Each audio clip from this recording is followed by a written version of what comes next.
Good morning and welcome to Wednesday's Cambridge TV News. In the headlines, a Cambridge hospice backs calls for more end-of-life funding, the smartwatch that could be good for your health, and adults with learning disabilities bring the best of Bard to the stage.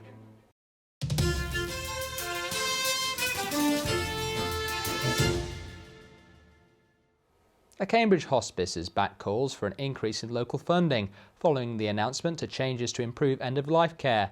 Among the new government measures, patients will get around-the-clock palliative care as well as first point of contact. The move follows recommendations from an independent review to improve end-of-life care through expanding choice. But the charity Hospice UK said it's disappointed in the lack of funding for community-based end-of-life care. Here in Cambridgeshire, Arthur Rank Hospice says more money is needed to realise the government's commitment for a more coordinated care workforce. I think actually it's a very positive one. I've read through the 60 pages of the recommendations, and I think essentially they have captured some of the really important things that we need to try and cover as a wider healthcare community. I think that the local clinical commissioning group will do what they can within the budget that they can, and working closely with us so that we can really get the best offer for our patients that we can. But I think that obviously in an ideal world it would be good if the government really invested in the work that they've come up with. So they've suggested this work stream, they've done all the research, I think they've got that right, and it would certainly be very helpful if they came up with some money to back that. A Cambridgeshire-based tech company claims they could save the NHS billions of pounds a year.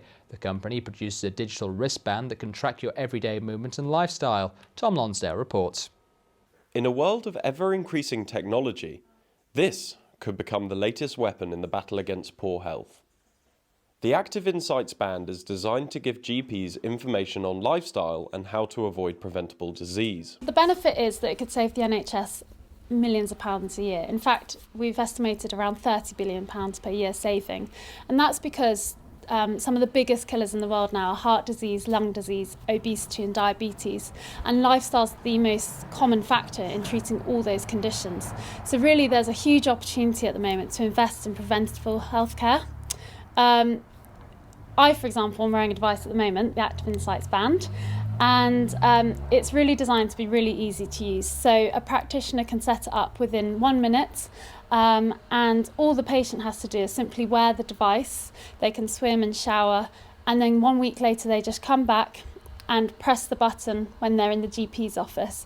That instantly uploads an objective lifestyle report, which can then be printed for a discussion and further diagnosis. So there's also opportunities in the sleep disorders and a whole range of areas like that. The popularity of wearable technology raises the inevitable concerns over data protection, as even more sensitive personal information reaches the cloud. So we take data protection really seriously, and that's one of the elements where we differentiate quite a lot from consumer devices. We're part of a global international standard called Coalition, and that's an open data protocol. So we work with our partners Fujitsu, who provide the data engine services, and then no directly identifying information actually leaves the general practitioner's computer. So it's not until they come back that all that data is then amalgamated so that only the professional has access to the full data for that patient. Since their launch in 2008, Active Insights has already provided technology and data to support over 100 peer-reviewed scientific papers. The startup is now using crowdfunding to take their next product to market. Thomas Lonsdale, Cambridge TV News. A new adaptation of Shakespeare's A Midsummer Night's Dream is being brought to Cambridge by a cast of actors with learning difficulties. Set up by the Papworth Trust, the group aims to boost the skills and confidence of adults with learning disabilities. Our reporter Holly Goodall's been for a sneak peek of their show. All the world's a stage, or at least it is for the cast of a new retelling of Shakespeare's A Midsummer Night's Dream. Dreaming on a Midsummer Night's been adapted for a cast of 43 actors with varying learning disabilities. The acting group OWL Productions was started 4 years ago at the OWL Centre, a leisure and activity centre run by the disability charity Papworth Trust. The idea to encourage its students to develop their skills and confidence through drama.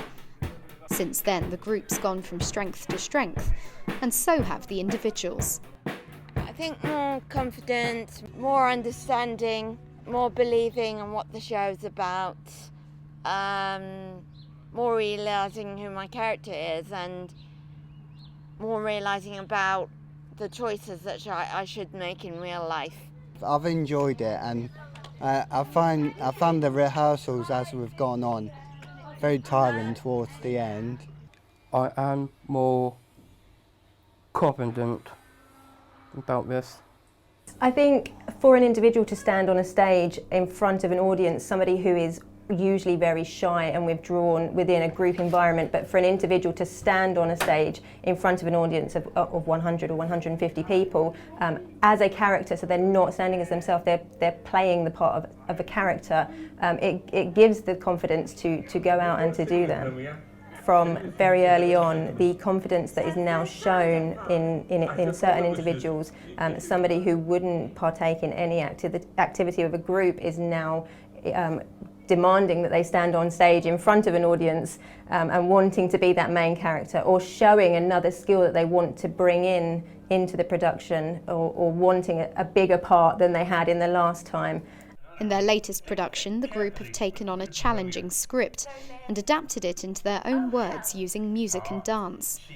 The cast have recorded the script to give them extra confidence when speaking their lines during the performances in the Fellows' Garden at Jesus College. We've always wanted to do something different. Each production that we do, we've always wanted to step it up that little bit more, and I continually challenge the cast, whether it's with the venue that we're in or the play script that we're reading. So by being able to do Shakespeare and to adapt Shakespeare's play to make it readable for the cast within the location and the venue that we've got in the Fellows' Garden of Jesus College is a massive achievement. Performances of Dreaming on a Midsummer Night will take place on Saturday the 23rd of July in the Fellows' Garden at Jesus College. You can find out more and book tickets via the Papworth Trust website. Holly Goodall, Cambridge TV News. Spitfires and Mustangs returned to the skies over Duxford this weekend for the Flying Legends Air Show. Fighter planes from the First World War to the present day were on display, including the bomber that played the title role in the Memphis Belle. I went to see the veterans in action. Whether it's a Mustang or a Messerschmitt, all manner of old aircraft are taking to the skies at this air show as they pay homage to a time when the best piston engine and propeller gained you superiority of the skies. So we've been running air shows for about 40 years now. So the first were in the 1970s. Duxford became part of Imperial War Museums in about 1973, and then air shows started to develop from there. So there's been flying actively happening here for the last 40 years. Crowds at this air show enjoyed a first in seeing the American F-22 Raptor fly with the Second World War era P-51 Mustang, making a hell of a noise. Duxford was an airbase between the Great War and the 1960s before becoming part of the Imperial War Museum. RAF squadrons scrambled from here to repel Luftwaffe attacks during the Battle of Britain.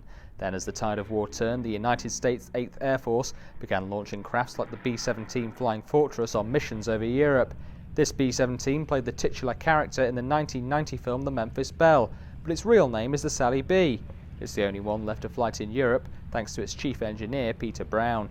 We don't get any major sponsorship, so our boss, Ellie Sallenbauer, she's the girl who sort of does all the work. I look after the airplane, I take full responsibility for that, but the rest of the organisation is down to Ellie, and she does a wonderful job on that, I will say. So, not an easy thing to keep a big old bomber, of this age, flying with the restrictions that's come up over the years since I've been with it. I've been with it now 35 years, and each year we get another restriction. So yeah, it's a hard task, but in the end, well worth it.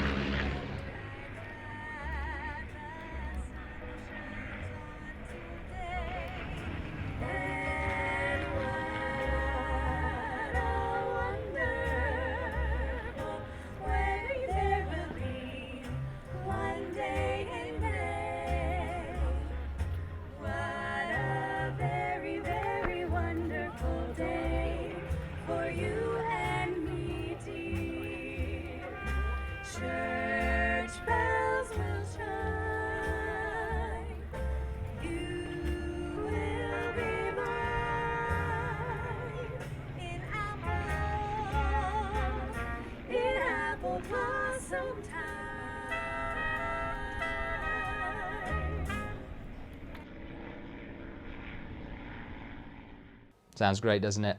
And that's it for now. We'll be back at 1 o'clock for our lunchtime bulletin. But first, here's the weather by WeatherQuest.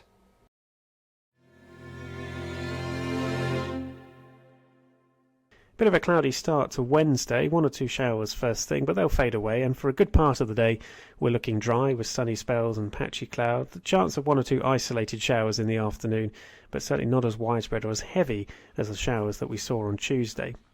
The winds will be a light to moderate northwesterly and pleasantly warm, highs of 19 or even 20, 68 in Fahrenheit. Looking further ahead, and it's mainly dry on Thursday, just 1 or 2 isolated showers, becoming dry for Friday and warming up as we head into the weekend and into early next week. The chance of some patchy rain on Saturday, but most places staying dry even up until Monday. I'm Dan Holly with your Cambridge TV weather.